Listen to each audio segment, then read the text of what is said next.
Hallmark అనేది లేకుండా తాకట్టులో ఉన్న బంగారాన్ని విడిపించి కొనబడును. అదే రోజు మార్కెట్ ధరకు కొని అప్పటికప్పుడు డబ్బులు ఇవ్వబడును. And gold buyers. Hi friends, welcome to my channel. సీతాకాంత్కి భారీగా దగ్గరయ్యి శ్రీలతకి ఊహించని షాక్ ఇచ్చిన రామలక్ష్మి. మరి ఇదంతా ఎలా జరగబోతుందో తెలుసుకోవాలనుకుంటే వీడియోని చివరి వరకు మిస్ కాకుండా చూసేయండి. సీతాకాంత్ని రామలక్ష్మి పెళ్లి చేసుకుంటుంది. ఇక సీతాకాంత్ అయితే అనుకుంటూ ఉంటాడు, రామలక్ష్మి నిజంగానే మనస్ఫూర్తిగా నాతో తాళి కట్టించుకుందా, లేకపోతే ఇక నలుగురిలో గౌరవం కాపాడడం కోసం తాళి కట్టించుకుందా అన్న అనుమానం తనలో మొదలవుతుంది. ఇక ఇలా తన డౌట్లన్నీ కూడా తన తాతయ్య దగ్గర చెప్పడంతో, నువ్వు కట్టిన తాళికి ఎంతో గౌరవం ఇస్తుంది, నువ్వు కట్టని తాళికే తను అంత విలువిచ్చినప్పుడు నువ్వు కట్టిన తాళికి తను చాలా గౌరవిస్తుంది, తను తప్పకుండా నీతో మనస్ఫూర్తిగానే తాళి కట్టించుకుంది, నువ్వేమీ కంగారు పడకు, ఇక నీ ప్రేమ గెలిచింది సీత అని చెప్పేసి తన తాతయ్య వెళ్ళిపోతాడు. ఇక ఆ రోజంతా సోఫాలో నిద్రపోతాడు. ఈలోగా పైకి లేచిన రామలక్ష్మి అయితే ఇక అసలు తన పెళ్ళి ఎలా జరిగింది, తన మెడలో సీతాకాంత్ తాళి కట్టడం ఇదంతా కూడా గుర్తుకు చేసుకుంటూ ఉంటుంది. ఇక తనని ఢిల్లీ వెళ్ళిపోమని డబ్బు కూడా ఇస్తాడు. అలా డబ్బు ఇచ్చి ఇక వెళ్ళిపోమని చెప్తాడు. తను వెళ్ళిపోవడానికి సిద్ధపడిపోతుంది. అలా వెళ్ళిపోబోతూ ఉన్న సమయంలో ఆ లెటర్ ఎవరు రాశారని చెప్పి ఆలోచిస్తూ ఉంటుంది. ఈలోగానే అభి మాటలు తనకి గుర్తుకొస్తాయి. అభితో శ్రీలత మాట్లాడిన మాటలు వినేస్తుంది. అసలు సీతాకాంత్ని ప్రేమగా చూడదని, కేవలం డబ్బు కోసమే సీతాకాంత్ మీద ప్రేమ నటిస్తుందని, సీతాకాంత్కి జీవితమంతా పెళ్లి కాకుండా చేసి తన కొడుకుకి ఇక ఆస్తి మొత్తం దక్కేలా చేసుకోవాలని చెప్పి ప్లాన్ చేస్తుందని తెలిసిపోతుంది. అభితో శ్రీలత మాట్లాడిన మాటల ద్వారాగా. ఆ మాటలు విన్న తర్వాతే సీతాకాంత్ని ఇక కాపాడాలి, తన తల్లి ఉచ్చులోంచి సీతాకాంత్ని కాపాడి తన తల్లి నిజస్వరూపాన్ని సీతాకాంత్కి తెలిసేలా చేయాలని చెప్పేసి నిర్ణయించుకుంటుంది. అలా నిర్ణయించుకున్న రామలక్ష్మి తిరిగి వస్తుంది. తిరిగి వచ్చి తాళి కట్టించుకుంటుంది. సివిల్స్ ఇక్కడుండన్నా రాయొచ్చు, సీతాకాంత్ గారి సపోర్ట్ ఉండాలే, కానీ నేను ఎక్కడుండన్నా విజయం సాధించగలను, కానీ సీతాకాంత్ గారిని ఇప్పుడు నేను వదిలేసి వెళ్ళిపోతే ఆయన జీవితాన్ని అన్యాయం చేసేస్తుంది ఆవిడ సవితి తల్లి, ఆవిడ నిజస్వరూపం తెలిసేలా చేస్తాను అని చెప్పి నిర్ణయించుకుంటుంది. ఇక అలా ఆలోచించుకుని సీతాకాంత్ గారు అని నిద్ర లేపుతుంది. ఈలోగా సీతాకాంత్ ఫ్రెష్ అయి వచ్చే లోపలనే ఇక్కడ చూస్తే ఇక కిందికొచ్చి అందరికీ కాఫీలు ఇస్తూ ఉంటుంది. ఇక రామలక్ష్మిని చూసి అందరూ ఆశ్చర్యపోతారు. ఏంటి, ఏమైంది, అందరూ అలా ఆశ్చర్యపోతున్నారు, ఈ ఇంటి కోడలుగా నేను బాధ్యతలు తీసుకోవాలి కదా, అందుకే ఇక బాధ్యతగా నేను కాఫీ పెట్టుకు తీసుకొచ్చాను అని చెప్పి అంటూ ఉండగానే సీతాకాంత్ రామలక్ష్మిని చూసి షాక్ అయిపోయి ఉండిపోతాడు. సీతాకాంత్ అంటూ తన తాతయ్య సైగ చేస్తాడు. ఈలోగా రామలక్ష్మి, అత్తయ్య గారు ఇక మీరు నేను చెప్పినట్టు వినాల్సిందే, ఇక మీరు అదే పెద్ద బాల శిక్ష, రామాయణం, మహాభారతం ఇలాంటి బుక్స్ చదువుకుంటూ ఉంటే బాగుంటుంది. నేను బుక్స్ చదువుకోవాలా? మరి ఈ వయసులో మీరు చేయాల్సింది అదే కదా, అంతకుమించి మీరేం చేస్తారు, ఇక నుంచి మీ సంగతి నేను చూసుకుంటాను కదా అని చెప్పేసి రామలక్ష్మి అయితే శ్రీలతను అంటూ ఉంటుంది. అంటే మా అమ్మని మూల పడేద్దాం అనుకుంటున్నావా?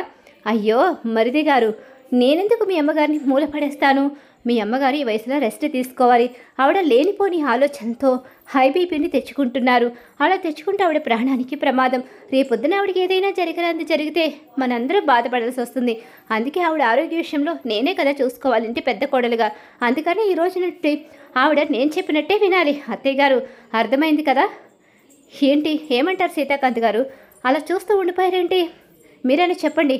అవునమ్మా, తను చెప్పింది కూడా నిజమే కదా, నువ్వు ఇక నుంచి రెస్ట్ తీసుకో, ఈ ఆలోచనలు ఇవేమీ పెట్టుకోకు, ఈ వయసులో ఇక బీపీ షుగర్లు ఇవన్నీ పెంచుకోవడం ఎందుకు, తను చెప్పినట్టు నువ్వు చేస్తే ఇక నీ ఆరోగ్యము బాగుంటుంది, ఇంటి బాధ్యతలన్నీ రామలక్ష్మి చూసుకుంటుందిలే అని చెప్పి సీతాకాంత్ అంటాడు. దాంతో ఇక శ్రీలతకు పెద్ద షాక్ అయితే ఎదురవుతుంది. అత్తయ్య గారు అర్థమైంది కదా, ఇక నుంచి నేను చెప్పినట్టే మీరు వినాలి అని చెప్పేసి అంటూ అక్కడి నుంచి సీతాకాంత్ గారు పదండి మీరు ఫ్రెష్ అవుతురు కానీ అని చెప్పేసి సీతాకాంత్ని తీసుకుని లోపలికి వెళ్ళిపోతుంది. ఏంట్రా ఇది ఇలా మాట్లాడుతుంది, మన గురించి దీనికి ఏం తెలిసింది, ఏమైనా నిజం తెలిసిందంటావా ఏంటి అని చెప్పేసరికి, ఏమో మమ్మీ ఏంటో ఆవిడ వెరైటీగా మాట్లాడుతుంది, అత్తయ్య గారు మీకు అర్థం కాలేదా, మీ గురించి నిజం తెలిసిపోయింది, ఇక మీరు జాగ్రత్తగా ఉండకపోతే సీతాకాంత్ బావగారి చేతిలో మీ పని అయిపోతుంది అని చెప్పేసి ఇక పక్క నుండి కోడలు సతాయింపు ఇలా జరుగుతూ ఉండగానే, లేదు వీళ్ళిద్దరిని విడదీయాలి, అసలు వీడికి పెళ్ళే కాకూడదనుకున్నాను, కానీ పెళ్లి జరిగిపోయింది. కానీ వీళ్ళిద్దరూ కలయిక జరగకూడదు, ఎప్పటికీ విడిగానే ఉండాలి. వీళ్ళిద్దరూ విడిపోయి రామలక్ష్మిని సీతాకాంతి స్వయంగా వదిలేసి వచ్చేలా నేను చేస్తాను. ఎప్పటికీ వీళ్ళిద్దరూ కలిసి ఉంటే నీకు ఆస్తి రాదు, నీవు ఈ వంశానికి వారసుడివి కాలేవు, ఈ ఆస్తి మొత్తం అనుభవించలేవు. సీతాకాంత్ మోచేతి నీళ్ళు తాగుతూనే ఉండాలి, అది ఎప్పటికీ జరగకూడదు అని చెప్పేసి అనుకుంటూ ఉంటుంది. అలా ప్లాన్స్ చేస్తూ ఉంటుంది. ఇక శ్రీలత ఎత్తుగడలు తెలిసిన రామలక్ష్మి తిప్పి కొడుతూ ఉంటుంది. సీతాకాంత్పై ప్రేమని చూపిస్తూ ఉంటుంది.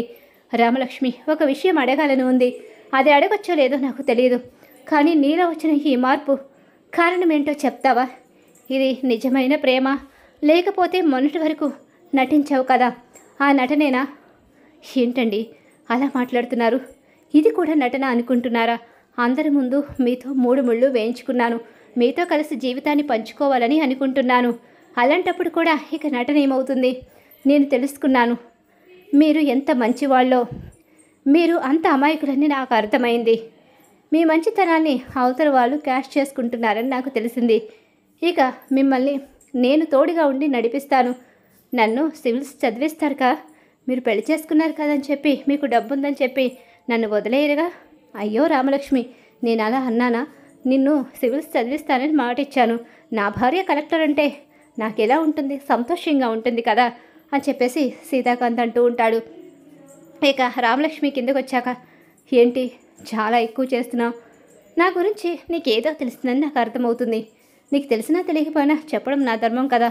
సీతాకాంత్ నా కన్న కొడుకే కాదు, వాడిని నిన్ను ఎప్పటికీ కలవనివ్వను. మీ ఇద్దరిని దూరం చేస్తాను. ఎట్టి పరిస్థితిలోని కూడా మీ ఇద్దరి మధ్య బంధాన్ని ఏర్పడనివ్వను. తాళి కట్టించుకున్నంత సులువు అనుకుంటున్నావా మీ ఇద్దరు కలవడం అని చెప్పనేసరికి, అత్తయ్య గారు ఎందుకు కంగారు పడతారు? ఆయనకు నేనంటే ప్రాణం కాబట్టి ఇక నాకు దగ్గర అవ్వకుండా మీరు ఆపలేరు. మీ బ్రహ్మతనం కూడా కాదు అని చెప్పేసి అంటూ ఉండగానే మొదటి రాత్రి ఏర్పాటు చేస్తారు. ఆ రోజు ఇక రకరకాల సాకులు వెతుక్కుని ఇక తను పడిపోయినట్టు నటిస్తుంది. దాంతో మొదటి రాత్రిని ఆపేస్తుంది. ఇక అంతే. ఇక సీతాకాంత్ని తీసుకుని హనీమూన్కి వెళ్ళాలని నిర్ణయించుకుంటుంది. హలో సీతాకాంత్ గారు, భార్యని ఇక ప్రేమగా చూసుకోవడమే కాదు, ఎక్కడికైనా బయటికి కూడా తీసుకువెళ్ళాలి. కొత్తగా పెళ్ళైన వాళ్ళం, మనం హనీమూన్కి వెళ్తే బాగుంటుందేమో, ఇది కూడా నేనే అడగాలి అని చెప్పి అంటూ, అయ్యో రామలక్ష్మి వెళదామా? సరే అయితే నేను ఆఫీస్ పనులన్నీ ఫినిష్ చేసుకుని ఇక టికెట్స్ బుక్ చేస్తాను. శ్రీ వాళ్ళు ఇప్పుడు వద్దు, వాళ్ళ కడుపులో బేబీ ఉంది కదా శ్రీకి, అందుకని ఇప్పుడు వాళ్ళ ప్రయాణించడం కరెక్ట్ కాదు, వాళ్ళు ఇక్కడే ఉండాలని చెప్పేసి అంటూ ఉంటుంది. ఇక సీతాకాంత్ని తీసుకుని హనీమూన్కి చెక్కేస్తుంది. చివరి నిమిషంలో శ్రీలతకు తెలిసేలా చేస్తుంది తప్ప ముందుగా శ్రీలతకు చిన్న ఇన్ఫర్మేషన్ కూడా ఇవ్వకుండా సీక్రెట్గా ఏర్పాటు చేస్తుంది. అలా ఏర్పాటు చేసి తన కళ్ళ ముందే తన మొగుడిని చంకన వేసుకుని హనీమూన్కి వెళ్ళిపోతుంది. ఆ తర్వాత మర్నాడు ఫోన్ చేస్తుంది. అత్తయ్య గారు, మా ఇద్దరి మధ్య భార్యాభర్తల బంధం ఏర్పడిపోయింది, ఇక మీరు విడదీయలేరు అని చెప్పి శ్రీలతకు షాక్ ఇస్తుంది.